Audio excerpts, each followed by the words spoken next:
La majorité présidentielle va en effet tenir 5 ans. Vous nous appelez 0826 300 300 samedi soir lors de l'examen du projet de loi de budget rectificatif. Les députés Horizon, ces 13 députés proches d'Édouard Philippe, ont voté un amendement contre l'avis du gouvernement qui prévoit la compensation de la hausse de 4% du RSA. Alors c'est un couac quand même à 120 millions d'euros, mais qui a manqué de faire s'étrangler le ministre de l'économie, Bruno Le Maire. On est en ligne avec Frédéric Valletoux. Bonjour. Bonjour.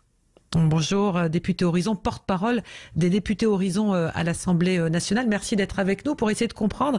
Alors, on a mis de manière un peu ironique la chanson de France Gall, Résiste. Est-ce que c'est un besoin de résister ou est-ce que c'est un besoin d'exister, j'ai envie de vous dire? Ni l'un ni l'autre. Je pense que la majorité n'a pas été ébranlée plus que ça par ce vote. D'abord, il faut rappeler une chose, quand bien même les députés Horizon n'auraient pas voté cet amendement passait et est contre l'avis du gouvernement. Mais au-delà de ça, sur le fond, je pense que les députés Horizon avaient dit et continuent à dire qu'il faut être attentif à la manière dont les collectivités locales doivent être accompagnées dans cette période de crise. C'était le sens de l'amendement. La compensation du RSA au département, c'était une des facettes du sujet.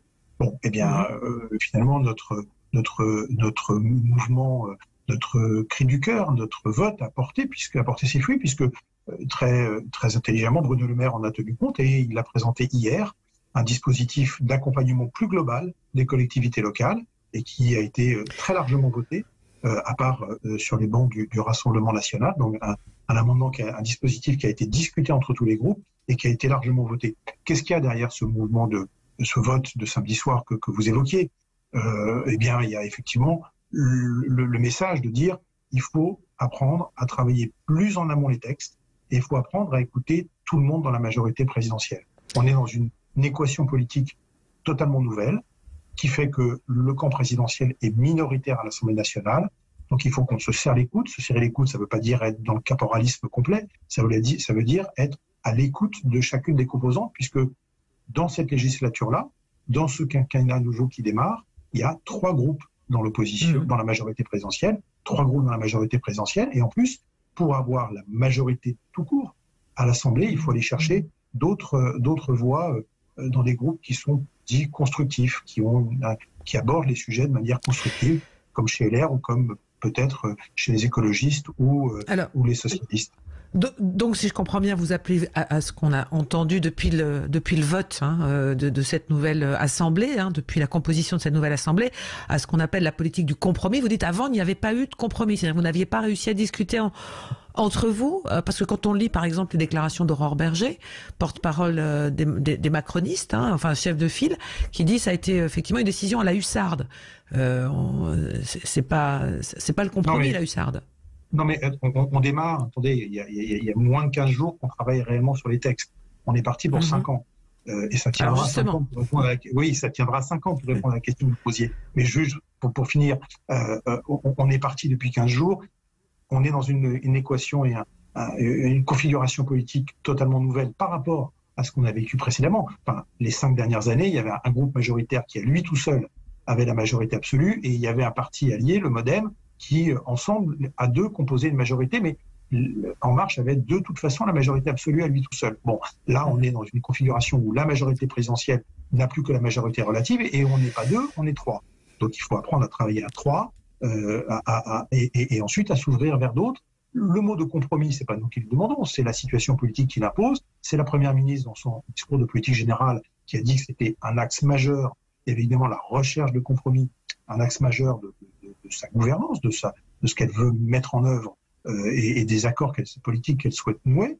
Donc on se situe dans cette configuration. Maintenant, il est vrai que les méthodes de travail qui amènent à ces compromis ne sont peut-être pas complètement stabilisées. Je veux dire, il faut jeter la pierre à personne. Je le redis, on démarre depuis 15 jours, il faut aller vite, parce que c'est des textes sur le pouvoir d'achat que les Français attendent et qui doivent être maintenant, dont on doit arriver à boucler l'examen à l'Assemblée comme au Sénat d'ici le début août, le 7-8 août. Donc effectivement, on avance un peu à marche forcée, mais tout ça se stabilisera et sera huilé, je l'espère, et j'en ai aucun doute, pour la rentrée de septembre. Donc ça veut dire quand même que vous vous rappelez, malgré tout ce qu'on entend, que ça ne fragilise pas, selon vous, la majorité présidentielle, mais vous vous rappelez au bon souvenir, en tous les cas, du fonctionnement de la Macronie. On se rappelle au fait aussi que Horizon est un parti qui a dans son ADN, et Édouard Philippe, quand il a lancé Horizon, l'a voulu, son rapport très étroit au territoire. On est sans doute d'ailleurs des trois partis de la majorité, Renaissance, Modem et Horizon. On est sans doute, on est le plus modeste, le plus jeune des partis, mais on est aussi sans doute celui qui a le plus d'élus locaux. Alors on n'est pas obsédé et la défense des collectivités locales est loin d'être notre seule boussole, mais il se trouve que notre parti trouve ses racines profondément ancrées dans les territoires. Et donc, cette spécificité-là, on veut la mettre en avant. Et puis, il faut se rappeler une chose, vous en aviez souvent parlé sur votre antenne. Rappelez-vous, ces dernières années, le précédent quinquennat a souvent été marqué par des relations qui ont été difficiles entre les élus locaux et le gouvernement, entre les territoires et, j'allais dire, l'État, le sommet de l'État. Donc, nous, on souhaite, au contraire, que le quinquennat qui commence, là, et qui a démarré il y a quelques semaines, eh bien, soit sous une autre instaure d'autres relations avec les territoires, avec les élus locaux, et au contraire qu'on ait des relations de confiance et décrispées. Et je vous dis, notre vote a eu pour conséquence de faire prendre conscience que c'était une dimension importante dans le cadre des textes que l'on examine en ce moment, une dimension importante à prendre en compte, et qu'il fallait peut-être mieux regarder de plus près, et regarder dans le consensus comment accompagner les collectivités locales. Et la satisfaction et le point d'atterrissage de tout ça, c'est un point de satisfaction, c'est de voir que l'amendement qu'a proposé Bruno Le Maire hier, qu'il a pendant 48 heures, lui et ses collaborateurs, discuté avec les différents groupes de l'Assemblée, a fait qu'il a été adopté avec une très très large majorité. C'est ça qu'il faut retenir, et donc ça augure bien de relations apaisées avec les collectivités locales, avec les élus locaux, et nous, c'est ce qu'on souhaite. Est-ce que c'est pas derrière tout ça, puis après, si vous le voulez bien, Frédéric Valletoux, on donnera la parole aussi aux auditeurs qui nous appellent sur ces questions politiques, parce que pour eux aussi c'est un peu nouveau, donc ils ont aussi un regard à porter sur tout ce qui est en train de se passer. Est-ce que malgré tout c'est pas une guerre à distance entre deux futurs prétendants à la succession d'Emmanuel Macron? Enfin, la prochaine campagne, on n'est pas déjà dans ce match-là entre Édouard Philippe et Bruno Le Maire? Chacun ont des ambitions, évidemment. Non, mais je sais bien qu'on veut toujours aller chercher derrière les faits des choses qui n'y sont pas, ou donner du sens politique, ou même politicien en l'occurrence, à des faits qui n'en sont pas. Je vais vous donner... c'est Bruno Le Maire qui était sur le banc du gouvernement samedi soir, mais samedi après-midi, c'était Gabriel Attal. Si Gabriel Attal était resté plus longtemps au moment où on discutait de ça, il se serait passé la même chose, et on n'aurait pas dit c'est la guerre entre Gabriel Attal et Édouard Philippe, parce que c'est absolument pas un sujet, c'est la guerre entre personnes. Et puis on est en juillet 2022 et tout ne doit pas se lire à l'aune de ce qui pourrait éventuellement se passer, et on met plein de guillemets, on met plein de conditionnels dans quelques années. Donc on n'en est pas là. Nous, c'était important que ce débat ne soit pas raté, c'était important qu'on ne rate pas la première décision que l'Assemblée nationale devait prendre dans la manière dont il souhaite traiter, entre guillemets, ou accompagner, le mot est mieux adapté, accompagner les collectivités locales face à des augmentations de budget qui peuvent, pour certaines d'entre elles, pas pour toutes, mais pour certaines d'entre elles, les mettre en péril. Donc pour nous, ce virage, il était important, on ne souhaitait pas le rater, et donc notre vote a permis, je le redis, un point d'atterrissage qui aujourd'hui est quand même satisfaisant. Frédéric Valletoux, oui, absolument. Une dernière question avant de donner la parole à nos auditeurs. Votre chef de file à l'Assemblée, le député corse Laurent Marcangeli, a donné une interview au Figaro et il dit notamment que le cordon sanitaire a fait son temps. Est-ce que vous partagez cette opinion? Le cordon sanitaire, vous évoquez le lien avec les extrêmes. Le barrage républicain, absolument. Le barrage républicain, mais ça, c'est un vocabulaire. Ce sont des postures en campagne, avant les élections, où on dit effectivement on ne veut pas s'allier avec les uns ou les autres, et on veut au contraire faire barrage aux uns ou aux autres. Mais là maintenant, le temps de la campagne est passé, le temps de l'élection est passé. Il y a aujourd'hui dans cette Assemblée des députés LFI, un peu plus de 80, et il y a 90 députés RN. Donc les extrêmes, ils sont là, et nous on est vers des légalistes. Les institutions accueillent des députés envoyés par les Français d'extrême droite, le RN, je le regrette, mais ils sont là, et donc ils ont toute leur place, et je veux dire, ils ont leur légitimité, et accueillent je le regrette aussi, des députés en nombre, LFI, ceux-là ils font beaucoup de bruit, mais ils sont aussi présents et ils sont, j'allais dire, légitimes aussi, puisqu'ils ont été élus. Et à partir de là, on ne va pas faire semblant de ne pas voir qu'ils sont là, et ça n'aurait pas de sens. Il faut être légitimiste, il faut être légaliste, et les institutions accueillent des députés, et donc on va dire, il faut les considérer comme eux-mêmes, on attend d'eux qu'ils considèrent aussi l'action de la majorité présidentielle. Allez, vous ne bougez pas, Frédéric Valletoux, on va faire une courte pause dans cette émission, dernier quart d'heure avant de retrouver Jacques Pessis, et on aura également nos auditeurs, hein, ils adorent la politique, donc on va se régaler. Vos dans un instant. Au 0826 300 300 jusqu'à 13h25, à tout de suite. Sud Radio Midi, Christine Bouillot. Et jusqu'au c'est tout, d'ailleurs, les ministres qui ne seront toujours pas en vacances, et on file tout de suite à Auxerre qui vient de monter en Ligue 1 pour mon plus grand plaisir avec Gérald. Bonjour Gérald. Gérald, vous nous Bonjour entendez ? Gérald, est-ce que Gérald est là ? Oui, bonjour la Bourgogne, comment ça va ? La Bourgogne va bien avec ses superbes réseaux de vin, etc. Donc tout va très bien. Bon, tant mieux. Alors Frédéric Valletoux, porte-parole des députés Horizon, est encore avec nous et on le remercie. Et on vous écoute, Gérald. Écoutez, moi je trouve très bien la position qu'a pris Horizon. D'ailleurs, ça m'a fait du bien. Alors actuellement, je pense que la politique qui est actuellement en place, elle est à la croisée des chemins. Emmanuel Macron ne supporte pas de ne pas avoir la majorité absolue, et je pense que il va aller tout droit vers une dissolution, peut-être pas cette année, mais l'année prochaine, puisque étant donné qu'il n'a plus la main mise sur notre belle France, sa seule solution pour essayer de nouveau d'avoir une majorité, c'est de dissoudre l'Assemblée et redemander un avis aux électeurs. Or, j'espère pour lui, j'espère qu'il ne le fera pas. Mais je pense que ce monsieur n'est pas du tout content de ce qui se passe en ce moment. On l'a bien vu par rapport au deuxième tour des élections présidentielles. On n'avait jamais vu ça. C'est incroyable ce qui s'est passé dans notre pays. On a eu quand même du RN, qui a pris une place énorme en France, ainsi que le NUPES. Donc il ne tient absolument pas compte des alertes qui sont émises par le peuple. Maintenant voilà, il a pas 50 solutions, il en a deux. Soit il laisse actuellement l'Assemblée en place et de toute façon il n'aura aucun recours quand il y aura des oppositions, soit il la dissout, et là s'il la dissout, effectivement il prend un deuxième risque, et le risque de se prendre une seconde claque, et celle-là je pense qu'elle sera encore plus mal que la première. Voilà. Alors Frédéric Valletoux, sur ce que dit Gérald, c'est-à-dire que ça deviendra un pays assez difficilement gouvernable, et la voie d'une dissolution sera de toute façon s'imposera au chef de l'État. C'est un scénario auquel vous croyez ?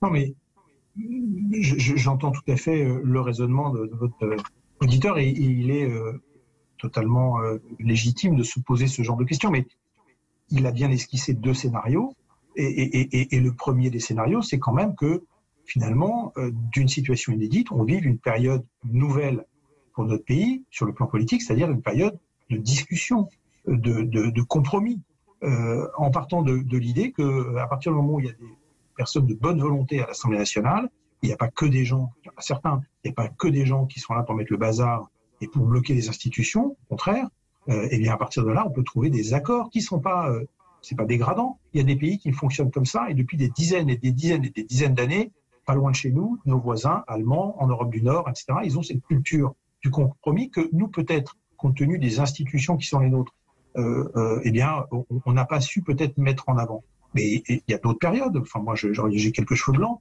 donc il faut se souvenir que dans les années 70, Giscard, d'autres Rocard au début des années 90, c'est des gens qui déjà essayaient de dire, mais il faut qu'on arrive à mettre en avant une culture du compromis. Il y a des bonnes idées à droite, il y a des bonnes idées à gauche, il y a des gens de bonne volonté de tous bords qui sont dans le respect des institutions républicaines, qui ne pensent pas toujours la même chose, mais qu'on peut arriver à faire converger sur des projets.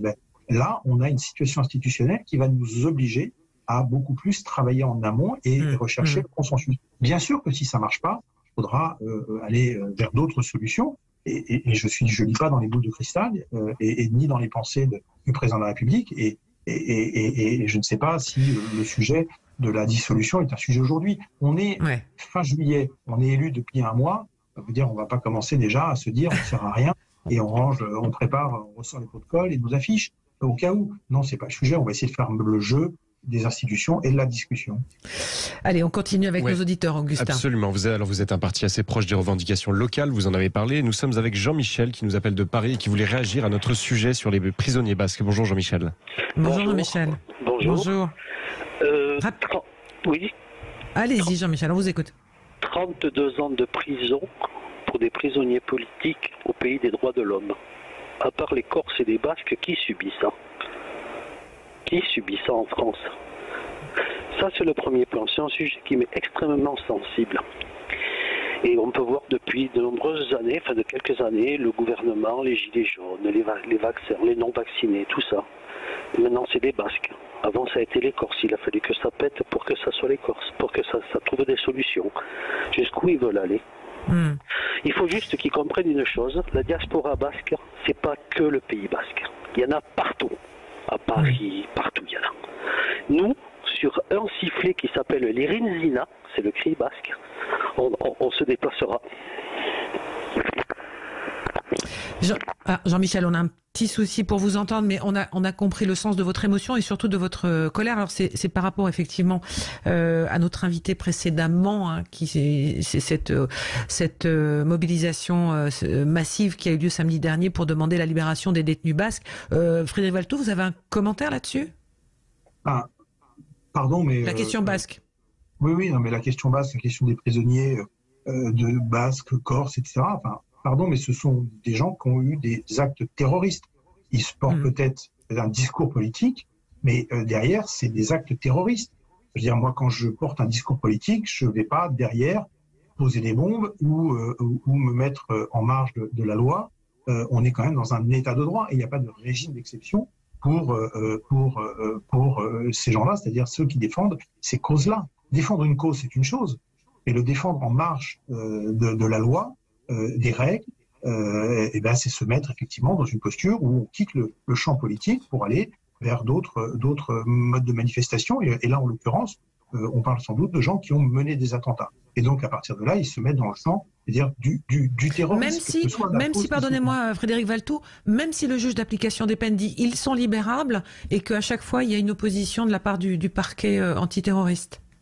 Ça, ce sont des affaires de justice et il faut faire confiance dans la justice de notre pays et il y a toujours des solutions d'appel possibles et heureusement d'ailleurs dans notre état de droit. Donc, je ne pense pas qu'il faille considérer, comme le sous-tendait un peu votre interlocuteur, qu'il a fait le lien dans sa question entre les prisonniers politiques, que ce soit pour défendre la cause basque, défendre la cause corse, les gilets jaunes, et je ne sais plus qui d'autre il a cité, les antivax, etc., dans l'espèce de grand maelstrom, on avait l'impression que ceux qui contestaient l'état de droit étaient soumis à un régime d'exception qui les conduisait plus vite à un régime beaucoup plus dur que le droit commun. Je suis désolé, c'est pas le cas. Donc il ne faut pas surtout pas rentrer dans ce discours, parce que ce serait faire une erreur profonde. Merci beaucoup pour tout ça. Comment c'est l'ambiance à l'Assemblée? C'est musclé? Voilà. Racontez-nous. On y passe de très longues soirées qui finissent au milieu de la nuit, parfois au petit matin, mais plus souvent vers de 1h ou 2h du matin. Vous y retournez à quelle heure là, tout à l'heure? À 15h, c'est ça? On y retourne à 15h et on est parti encore pour une très longue soirée, et sans doute encore demain et sans doute la semaine prochaine. Au-delà de ça, parce que c'est pas le sujet, on peut travailler le soir, c'est pas le problème. Mais au-delà de ça, c'est vrai qu'il y a une ambiance un peu, certains considèrent l'hémicycle comme un peu une cour de récréation, s'en donnent à cœur joie. Et malheureusement, parce que c'est un peu dénaturé le fonctionnement des institutions, on a l'impression que ce qui prime d'abord, c'est de pouvoir faire des pastilles vidéo qui ensuite seront utilisées sur les réseaux sociaux, plus que de travailler le fond des sujets. Et donc, on a beaucoup de chahuts, et notamment de la part des élus de la NUPES,